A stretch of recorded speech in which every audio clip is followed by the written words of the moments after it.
नमस्कार मित्रांनो, लक्ष्मीच्या पावलांनी या मालिकेच्या येणाऱ्या काही जबरदस्त भागामध्ये आता एक जबरदस्त असा ट्विस्ट आपल्याला बघायला मिळणार आहे। मित्रांनो, आतापर्यंत आपण असं बघितलं होतं की मालिकेमध्ये आता सोहम आणि अनामिका या दोघांच्या लग्नाची घरामध्ये अगदी जल्लोष तयारी सुरू आहे आणि अद्वैतने मात्र आता कलाला सांगितलेलं असतं की हे बघ, या लग्नातील जे काही विधी आहे आणि सर्व आता घडणार आहे त्या सर्वावर तू अगदी बारीक लक्ष ठेवून सर्व तयारी आणि सगळे काही प्लॅन अगदी व्यवस्थित करायचे आणि व्यवस्थित करून मात्र आता हे लग्न अगदी व्यवस्थित पार पडलं पाहिजे आणि तरच मग तू आता हे एवढं काही अगदी खूप छान प्रकारे पार पाडलं तरच मी आपल्यामधील जी काही सिमिलॅरिटी आहे तर ती मान्य करेल आणि तरच मी आता तुझ्याशी सहमत असेल। आपल्या दोघांमध्ये नक्की काहीतरी असं एक म्हणजे समानता आहे हे मला समजेल आणि मी लगेच आता सर्व काही आपल्यातील भिन्नता आणि समानता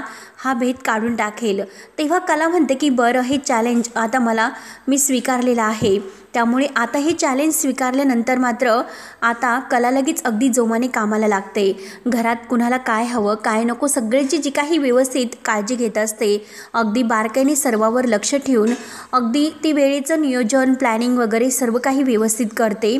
त्यानंतर मात्र आता मेहंदीचा कार्यक्रममध्ये घरात आलेला असतो आणि काजलसुद्धा आता तेथे आलेली असते, परंतु आता अनामिका आणि काजल या दोघांचं लग्न होतंय हे आता काजलला सहन होत नाही।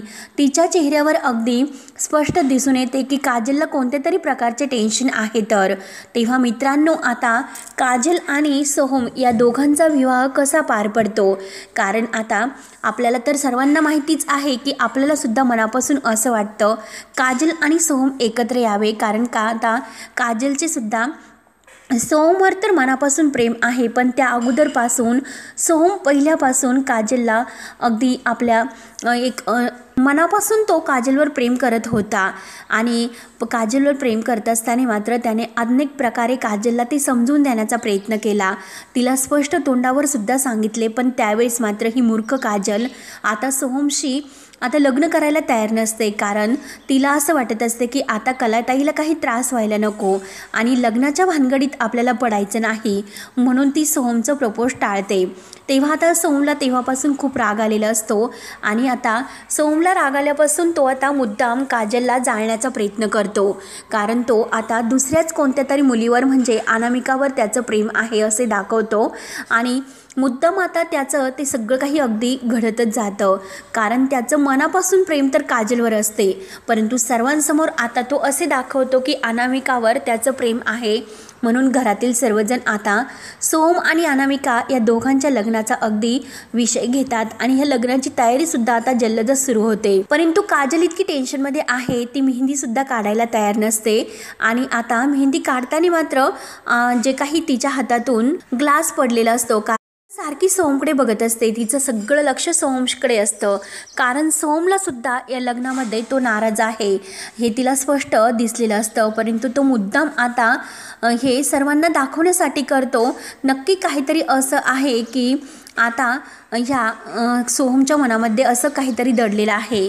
तेव्हा आता काजलला रजनीने सुद्धा हे सांगितलेलं असतं की रजनी, अगं तू तर मला पहिल्यापासून आवडत होती आणि तुझे आणि सोहमचे जे काही मित्रता होती ती सुद्धा अगदी छान होती, मला तर असं वाटत होतं की अगं सोहमने तर तुलाच म्हणजे सिलेक्ट केलेलं असावं, कारण सोहमला तू खूप आवडायची आणि तुमचं दोघांचं एकमेकांशी सुद्धा खूप पटायचं। खरंच तू जर या घरात सून म्हणून माझी सून म्हणून आली असती तर मला जास्त आनंद झाला असता, कारण अगं कलाच खरंच किती चांगली आहे आणि कलामुळे खरंच या घरामध्ये एकोपा टिकून आहे आणि खरंच तू सुद्धा आता या घरात आली असती तर कलाला अगदी छान अशी मैत्रीण मिळाली असती, एक बहीण मिळाली असती, परंतु अगं तूच आणि सोहमचं का जमलं नाही मला माहिती नाही, परंतु तुम्ही तर दोघे एकमेकांचे छान मित्र तर आहात ना। हे सर्व आठवून आता काजलच्या डोळ्यामध्ये पाणी येतं आणि आता ती सारखी रडत असते। तेव्हा आता संगीता तिला म्हणत असते की काजल, हे बघ मी तुझ्या पाठीशी आहे, तू टेन्शन घेऊ नकोस, कारण आपल्याला आता एकतर कलाला आयुष्यामध्ये किती त्रास आहे, ती किती सहन करते आणि आणखीन कलाला मात्र तुझ्यामुळे या घरामध्ये काही त्रास नकोय, त्यासाठी तू शांत राहा, सोम आणि अनामिका या दोघांच्या मध्ये तू येऊ नकोस. आता संगीता तिला खूप समजवण्याचा प्रयत्न करते, परंतु तरी सुद्धा आता ह्या काजलला सोहमला भेटायचंच असतं. कारण काजल आता सोहमला विचारणार असते की तू या लग्नामध्ये खुश आहे किंवा नाही. तेव्हा आता काही झालं तरी सोहम तर एकटाच किचनमध्ये गेलेला असतो आणि किचनमध्ये गेल्यानंतर मात्र आता तो सारखा विचार करत असतो की आता लग्नाची पूर्ण तयारी होते आणि काजलने सुद्धा आपल्याला डावललेलं आहे. मग आता यापुढे आपण काय करायचं? आता आपल्याला अनामिकाचं आपल्यावर इतकं प्रेम आहे, मग तिच्याशीच आपण लग्न करूयात. मेहंदी तर आता सोहमने हातावर काढलेली नसते, कारण त्याने आता सर्वांसमोर सांगितलेलं असतं की मला मेहंदी काढायला आवडत नाही म्हणून. काजलने आता हे सर्व ओळखलेलं असतं. काजल आता म्हणते की सोहम नक्की नाराज आहे, नक्की त्याच्या मनामध्ये असं काहीतरी आहे की तो कोणाला काही त्याबद्दल सांगत नाही. आणि आता कलाचं सुद्धा सोहमकडे लक्ष असतं. ती सारखा विचार करत असते की सोहम असा एकटा का म्हणजे दुसरीकडे जाऊन उभा राहत असेल, नक्की त्याच्या मनामध्ये काय असेल. हे लग्न करतोय ते तर अगदी तो मनापासून करतोय, परंतु त्याच्या चेहऱ्यावर ते हावभाव का दिसत नाही. एकतर मेहंदी काढण्याला लग्न मुलाला किती हौस असते, परंतु आज सोहम मेहंदी काढायला सुद्धा तयार नाही. असं काय झालं असेल नेमकं?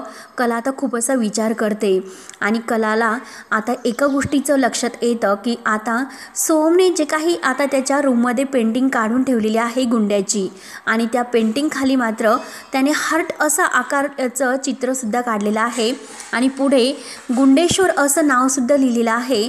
नक्की आता त्यामध्येच काहीतरी प्रॉब्लेम असणार. काजलकडे ती लक्ष देते. काजलसुद्धा डिस्टर्ब असते आणि सोहमसुद्धा, या दोघांची सुद्धा अवस्था एकच आहे. मग नक्की असं काय झालं असेल असा ती आता विचार करत असते.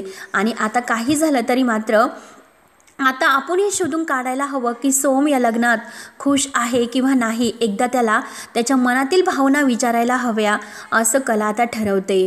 त्याच्या मनामध्ये नक्की काय आहे, तो ह्या लग्नाने खुश आहे की नाही, आणि तो असं एकटाच किचनमध्ये काय करत असेल याबद्दल आता खरंच मला विचारावं लागेल.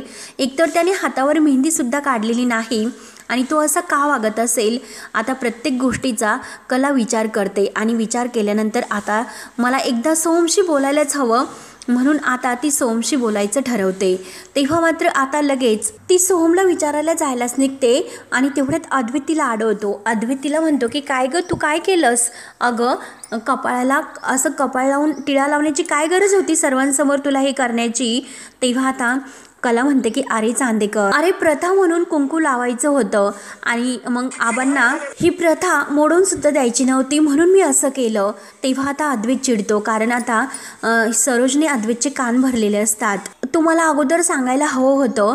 तेव्हा आता कला म्हणते की हे पग प्रथा अशी होती की बायकोने नवऱ्याच्या कपाळाला टिळा लावायचा. मग ही प्रथा मी जर टिळा लावला नसता तर ही प्रथा मोडली नसती का? तेव्हा आता अद्वैत कलाकडे रागाने बघत असतो. मला मान्य आहे की अरे आपण अजून सुद्धा आपल्या नात्याबद्दल चाच पडतोय, आपल्यामध्ये नवरा आणि बायको असं नातं आहे की नाही हे तू शोधतोय. तेव्हा तुला हे नातं पुढे न्यायचं असेल तर तू नेऊ शकतो, आणि जर तुझ्या मनामध्ये काही असा प्रश्न असेल, कारण तुला आपलं नातं आहे ती सुद्धा मान्य नाही का असं वाटतं का? तेव्हा आता अद्वैत विचार करत असतो. अद्वैत आता विचार केल्यानंतर मात्र त्या कलाचाच विचार करत असतो. त्याच्या डोक्यामध्ये आता कलाचा आणि सरोज या दोघींचं बोलणं त्याला आठवत असतं, म्हणून मात्र आता तो लगेच विचारात पडतो. त्यानंतर मात्र आता सरोज ही ठरवते की काही झालं तरी आता ह्या दोघांना एकत्र येऊन द्यायचं नाही म्हणजे नाहीच. म्हणून आता इकडे राहुलचा तर प्लॅन सुरू असतो. राहुल आता या डिव्होर्स पेपरवर आता फक्त अद्वैतच्या सह्या बाकी असतात, आणि अद्वैतच्या सह्या बाकी असल्यानंतर मात्र आता तो इतका प्रयत्न करतो, कारण याने सगळ्या पेपर्सवर सह्या केल्या, परंतु अजून डिव्होर्स पेपरवर सह्या करायच्या बाकी आहेत. काही झालं तरी ह्या अद्वैतकडून मात्र आता ह्या सह्या घ्यावेच लागतील, नाहीतर आपला केलेला इतका सगळा काही प्लॅन वाया जाईल. म्हणून आता राहुलचे ते प्रयत्न सुरू असतात, कारण एकदा नाही दोनदा नाही तीनदा मात्र आता राहुल पेपरवर सह्या घेण्याचा प्रयत्न करतो, परंतु आता मात्र राहुल त्यामध्ये अयशस्वी होतो. तो अद्वैतच्या मागे येतो आणि जेव्हा तो आता आता रूममध्ये अद्वैत जातो तर कलाच्या बोलण्याचा तो विचार करत असतो आणि तेथे राहुल येतो. राहुल म्हणतो की अरे दादा, तुझं त्या मेहंदीच्या नादामध्ये लक्षातच राहून गेलं, कारण सह्या करत होता तेव्हा तो टिळा लावायला गेलास आणि आता राहिलेल्या पेपर्सवर सह्या कर. तेव्हा आता अद्वैत डिव्होर्स पेपर धरतो आणि डिव्होर्स पेपर धरल्यानंतर मात्र आता त्यालाही माहिती नसतं की यावर आता डिव्होर्स पेपर आहे आणि त्यावर मी सह्या करतोय. परंतु आता होते तर काय, नियती मात्र वेगवेगळा खेळ राहुलला दाखवत असते. कारण अद्वैत आणि कला या दोघांना वेगळं होऊन द्यायचं नाही, यासाठी देवी आईचा, अंबाबाईचा खूप मोठा आशीर्वाद असतो. आणि राहुलने कितीही प्रयत्न केले तरी आता अद्वैत आणि कला ह्या दोघांचा डिव्होर्स काही होणार नसतो.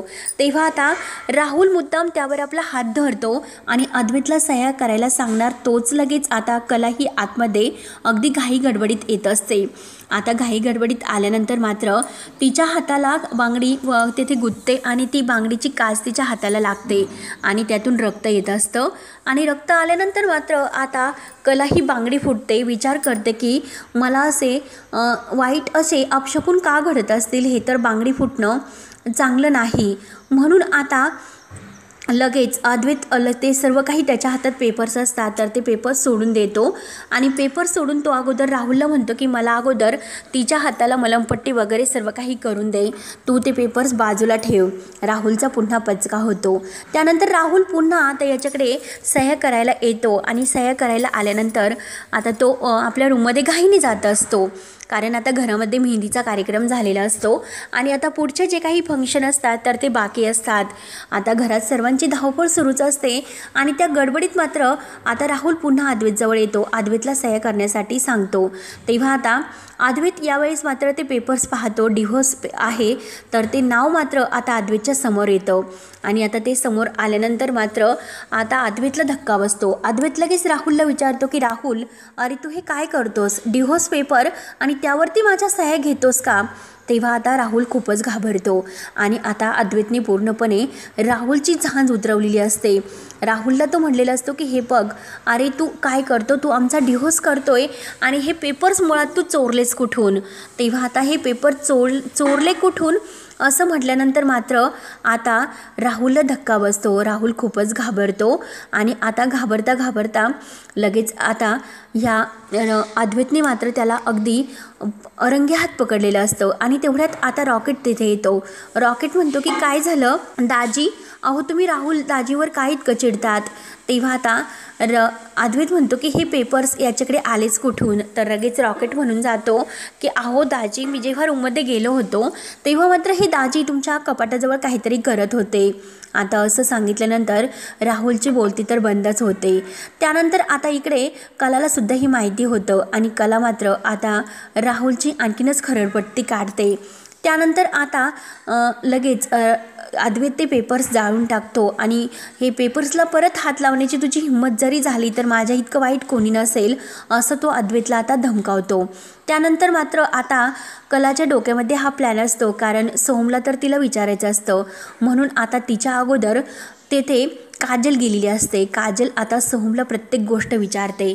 काजल म्हणते की सोहम, तू असा का करतोस? अरे तू मला का नाकारतो? मी काय असं केलं? कारण मी फक्त तुझं प्रपोज टाळलं, परंतु अरे मी का असं केलं? माझ्या ताईसाठी. अरे कलाताईला या घरामध्ये किती त्रास आहे हे तर मी सर्व काही ओळखलं होतं, म्हणून आई आणि बाबांनी मला तुझ्यापासून लांब राहण्यासाठी सांगितलं. त्यामुळे मी तुला कधीही प्रेमाचं प्रपोज माझं बोलून दाखवलं नाही आणि तू मला म्हटला होता की माझं तुझ्यावर खूप प्रेम आहे, परंतु तू असं का वागतोस? अरे मी खरंच तुझ्यावर मनापासून प्रेम करते, प्लीज मला समजून घे. आणि हे बघ, अरे तू जरी अनामिकाशी लग्न करत असला तरीसुद्धा तुझ्या चेहऱ्यावर तो आनंद नाही जो आनंद माझ्याबरोबर तू बोलत असताना तुला होत होता. आज मी तुला ओळखलं. अनामिकाशी जरी तुझं लग्न होत असते तरीसुद्धा नक्की तुझ्या मनामध्ये अजूनसुद्धा आपल्याविषयी भावना आहे, माझ्याविषयी फिलिंग्स आहे. आणि हे बघ, अरे कलाताईने सुद्धा त्या दिवशी तुझी जी काही माझी पेंटिंग काढून ठेवलेली आहे आणि त्यावर तुझे काही हर्ट असं काढलेलं आहे आणि खाली गुंडेश्वर असं नाव लिहिलेलं आहे, हे कलाताईने सुद्धा ओळखले. तेव्हा आता सोहम म्हणतो की काय बोलतेस? कलाने वहिनीने हे सर्व ओळखलं. तेव्हा आता काजल म्हणते की हो, परंतु हे बघ अरे तू असं करायला नको होतं.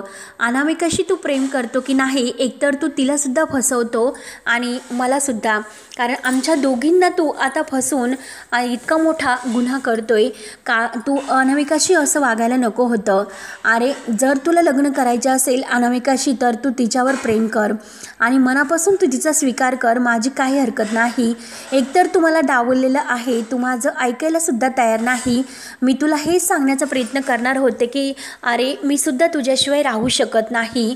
मी तुला अनेकदाच हे सांगण्याचा प्रयत्न केला, परंतु तू एकही गोष्ट माझी ऐकून घ्यायला तयार नव्हता. तेव्हा आता कलाला हे ऐकल्यानंतर खूप मोठा धक्का बसतो. कला म्हणते की आता खरं कारण मला समजले की सोहम का नाराज आहे आणि गुंड्यासुद्धा का नाराज आहे. मी गुंड्याला विचारण्याचा प्रयत्न केला होता, परंतु गुंड्याने मला का सांगितलं नसेल. नक्की आता हे जे काही होतं ते थांबवायला हवं. तेव्हा आता अनामिकालाच थांबायला हवं असं मात्र आता कलाला ठरवते आणि आता आपल्यालाच यासाठी काहीतरी करावं लागेल. आपल्याला काहीतरी पाऊल उचलून अगदी सोहमच्या आनंदाचा विचार आपण करायला हवा असं आता तिने ठरवलेलं असतं. त्यानंतर मात्र आता कलाही ठरवते की काही झालं तरी आता अद्वैतला याबद्दल सांगायला हवं, म्हणून ती लगेच घाईने अद्वैतला रूममध्ये बोलवण्याचा प्रयत्न करते. परंतु अद्वैत तिचं काही ऐकून घ्यायला तयारच नसतो. तो म्हणतो की हे बघ मला आत्ताच्या आत्ता खूप काही काम आहेत आणि ते काम मला पूर्ण करायचे आहे, त्यामुळे तू आत्ता मला डिस्टर्ब करू नकोस. कला म्हणते की अरे माझं ऐकून घे, मी तुला जे सांगते त्यावर माझा विश्वास ठेव. तू असे वागू नकोस. एक तर अनामिकाला सुद्धा तू आयुष्यामध्ये पुढे घेऊन जाऊ शकत नाही, कारण तू तिच्या भावनांशी खेळतोय. एकदा तू विचार कर, तू मनापासून खरंच अनामिकावर प्रेम करतो का. तेव्हा आता सोहम सगळं काही खरं सांगायला सुरुवात करतो. सोहमच्या डोळ्यात पाणी असतं. सोहम म्हणतो की हे बघ काजल, मी तुला कित्येक वेळेस समजावण्याचा प्रयत्न केला होता की अगं माझं तुझ्यावर खूप प्रेम आहे, परंतु तू माझं कोणतंही आता ऐकून घ्यायला तयारच नव्हती. परंतु आता मात्र मला असं काहीतरी करावं लागेल की म्हणून मी आता हा निर्णयापर्यंत पोहोचलेला आहे. कारण अनामिका माझ्यावर इतकं मनापासून प्रेम करते आणि तिचं हे प्रेम डावलणं माझ्यासाठी शक्य नाही. तेव्हा आता काजल म्हणते की तू तर शेवटी निर्णय घेतलेलाच आहे. तेव्हा आता कला हे सर्व ऐकते. कलाला धक्का बसतो. कला लगेच आता त्या दोघांजवळ येते आणि त्या दोघांजवळ आल्यानंतर मात्र कला आता विचारते की नक्की तुमचं काय आहे. मी तुमचं आत्तापर्यंत सर्व काही बोलणं ऐकलं. हे ऐकल्यानंतर आता सोहमला आणि काजलला खूप धक्का बसतो. सोहम म्हणतो की कला वहिनी अगं प्लीज तू कुणाला याबद्दल सांगू नकोस. तेव्हा कला म्हणते की त्या दिवशी सोहम मी तुझ्या रूममध्ये गेले होते आणि तेथे जे काही मी गुंड्याची पेंटिंग बघितली होती तेव्हा माझ्या सर्व काही लक्षात आले होते. त्यामुळे आता मात्र हे अशक्य आहे, तो अगोदरच आम्हाला सर्वांना सांगायला हवं होतं. तेव्हा आता ही काजलसुद्धा म्हणत असते की हे बघ ताई, तू असं काही करू नकोस, कारण आता घरामध्ये लग्नाची सर्व तयारी सुरू आहे आणि आता अनामिकाशी खेळणं हे खूप मोठा एक गुन्हा असेल. भावनांशी आपण नाही खेळू शकत. तेव्हा आता पण कला म्हणते की अरे सोहम तू तुझ्या मनाचा विचार करायला हवा.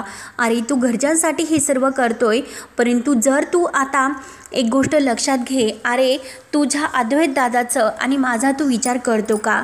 आमच्यामध्ये अजूनपर्यंत वाद सुरू आहेत. आम्ही दोघांनी एकमेकांना अजूनपर्यंत स्वीकारलं नाही. म्हणजे तुझ्या अद्वैत दादाचं जे काही म्हणणं आहे की मी त्यांच्यासाठी योग्य नाही, मी तरी त्यांचा स्वीकार केला, परंतु त्यांनी अजूनपर्यंत माझा स्वीकार केलेला नाही. त्यामुळे तू असं जबरदस्ती लग्न करू नको. जे आमच्यात सुरू आहे ते तुमच्यात व्हायला नको आणि याचा आबांना खूप मोठा असा धक्का बसेल. आबांचा तू एकदा विचार करायला हवा सोहम, असं व्हायला नको. अजूनसुद्धा वेळ गेलेली नाही. एकदा तू आता या सगळ्यांशी बोलून घे आणि आता अनामिकेला आपण समजवता येईल. तेव्हा सोहम म्हणतो की वहिनी अनामिका माझ्यावर खूप मनापासून प्रेम करते, कारण मी काजलने मला जेव्हापासून नाकारले तेव्हापासून माझा काजलवर खूप राग होता, परंतु आता मात्र मी बरोबर लग्न करायला तयार आहे. तेव्हा कला म्हणते की अरे जरी तू लग्न करायला तयार आहे पण तरीसुद्धा तुझ्या चेहऱ्यावर तो आनंद नाही. सोहम म्हणतो की हो, परंतु काजलच्या अशा वागण्यामुळे आणि तिने घेतलेल्या निर्णयामुळे मला शेवटी असं वागावं लागलं. तेव्हा आता कला विचारते की काजल गुंड्या तुझ्या मनामध्ये नक्की काय आहे. तेव्हा आता तिच्या डोळ्यामधून पाणी येत असतं. काजल म्हणते की हे बघ ताई, अगं आई आणि बाबांनी मला शांत राहायला सांगितलं, कारण कलाताईला त्या घरामध्ये किती त्रास आहे आणि त्या घरामध्ये परत मी तेथे जायला नको म्हणून मला आईने धमकावून ठेवलं होतं. मी आता आई आणि बाबांचा विचार केला आणि सोमला नाकारलं. परंतु ताई, एक गोष्ट लक्षात घे, मी सोमशिवाय नाही राहू शकत, कारण सोमचं लग्न होतंय, हा जे काही धक्का आहे तोच मी सहन नाही करू शकत. म्हणून आता काजलने पूर्णपणे जीवनच जगायचे नाही, कारण ती सोमशिवाय जगूच शकत नाही, कारण ती सोमवर मनापासून प्रेम करते. हे आता तिने सर्व काही कलाला बोलून दाखवलेले असते. कलाला आता एक खूप मोठा प्रश्न उभा राहतो. ती म्हणते की आता अद्वैतशी मला बोलायला हवं, कारण आता सोमच्या आयुष्यामध्ये आपल्यासारखं व्हायला नको. आपलं आयुष्य आत्तापर्यंत भांडणामध्ये सुरू आहे, कारण अद्वैतला मी पसंत नाही. मग सोमचं जर तसं झालं तर आजोबांना काय वाटेल, त्यामुळे आता हे सर्व व्हायला नको म्हणून ती अद्वैतशी बोलायचं ठरवते. अद्वैतला आता हे सर्व काही सांगते. अद्वैत आता म्हणत असतो की हे बघ, हा चांदेकरांच्या इज्जतीचा प्रश्न आहे आणि तू त्यामध्ये अडथळा आणू नकोस. तेव्हा आता कला म्हणते की अद्वैत, तू एकदा सोमचा विचार कर, सोमच्या मनामध्ये काय आहे. तर अद्वैत म्हणतो की सोमने तर लग्नासाठी होकार दिलेला आहे आणि तो अनामिकावर प्रेमसुद्धा करतो, हे सिद्धसुद्धा झालेले आहे. त्यामुळे तू मुद्दाम तुझ्या बहिणीसाठी काही असं करू नको. तेव्हा आता कला म्हणते की नाही, मी त्या दोघांना सुद्धा विचारलं आणि त्या दोघांचं बोलणं मी चोरून ऐकलं, त्यामुळे आत्ताच आपल्याला निर्णय घ्यावा लागेल. तेव्हा आता अद्वैतला खूप टेन्शन येते. अद्वैत आता विचार करत असतो की नक्की आता हे काय होऊन बसले आणि आता मला सोमशी एकदा बोलावं लागेलच. म्हणून अद्वैत सोमशी बोलायचं ठरवतो. त्यानंतर आता घरात सुद्धा सगळ्यांना हे माहिती होतं आणि घरात आता मेहंदीचा कार्यक्रम झालेला असतो आणि आता हा कार्यक्रम झाल्यानंतर मात्र सगळे काही विधी आता राहिलेले पूर्ण होतात आणि ऐन लग्नाच्या अगोदरच्या दिवशी मात्र आता हे सर्व काही घडलेले असते. तेव्हा आता अनामिकाला हे सर्व कसं सांगायचं, अनामिकाला कसं तयार करायचं, हे मात्र आता कलाने ठरवलेलं असतं. परंतु काही झालं तरी काजल आणि सोम या दोघांना एकत्र यायला हवं, कारण ते दोघं एकमेकावर इतकं प्रेम करतात आणि दोघंही आता एकमेकांच्या जीवनात सुखी राहू शकत नाही, हे आता कलाने ओळखलेलं असतं. म्हणून कला आता घरच्यांच्या विरोधात जाते आणि अद्वैतच्या सुद्धा विरोधात जाऊन ती मात्र आता कला आणि सोम या दोघांचा विवाह कसा पार पाडते. कारण आता रजनीला तर काजल ही सून म्हणून हवीच असते, परंतु आता घरच्यांना तयार करून शेवटी काजलचा हा विवाह अगदी सोमवर तिचं प्रेम आहे आणि सोमचं सुद्धा आता मनापासून काजलवर प्रेम आहे. परंतु त्याने अनामिकाबरोबर असं करायला नको होतं, तिच्या भावनांशी खेळायला नको होतं, असं मात्र आता कलाला सुद्धा वाटतं. परंतु आता हे दोघेच जर पुढे सुखी राहू शकणार नाही तर ह्या लग्नाचा करून तरी काय उपयोग. सोमने कितीही दाखवण्याचा प्रयत्न केला की तो अनामिकाला खुश ठेवू शकेल, परंतु तो अनामिकाला खुश नाही ठेवू शकणार, हे कलाने सगळं काही आता ओळखलेले असतं. म्हणून आता शेवटी कलाही त्या दोघांचं लग्न विवाह अगदी पार पडणार असते, अगदी ते पण अद्वैतच्या विरोधात जाऊन. आणि आता सर्वांसमोर ती हे सिद्ध करून दाखवणार असते काजल आणि सोम एकमेकावर किती प्रेम करतात. काजल आणि सोम एकमेकांबरोबर लग्न करता हे बघून रजनीला तर खूप असा आनंद होतो, कारण तिला पहिल्यापासून काजलसारखी मुलगी या घरामध्ये तिची सून म्हणून हवी आहे. कारण कलाची कसं तिचं आत्तापर्यंत सर्व काही जुळून आले, तसेच काजलचे सुद्धा तिचं खूप काही जुळतं. म्हणून आता ही अनामिका कशी आहे त्याबद्दल तिला काही माहिती नसतं. म्हणून आता शेवटी काजल ही आपली सून म्हणून घरात येते. रजनीचा खूप असा आनंद, अगदी तिचं स्वप्न पूर्ण झाल्यासारखं तिला वाटत असतं आणि सोमसुद्धा आता त्याच्या चेहऱ्यावर तो आनंद येतो. परंतु इकडे आता अनामिका कसं हे सर्व रिॲक्ट करणार आणि पुढे काय, कला तिला कसं शांत करते आणि सर्व काही आता व्यवस्थित पार पाडून काजल आणि सोम या दोघांचा विवाह कला कसा पार पडते, हे बघणं आता खरंच खूप असं रंजक ठरणार आहे. त्यासाठी मित्रांनो, पुढे काय काय होतं हे बघण्यासाठी आपल्या चॅनलला नक्की सबस्क्राईब करत राहा. धन्यवाद.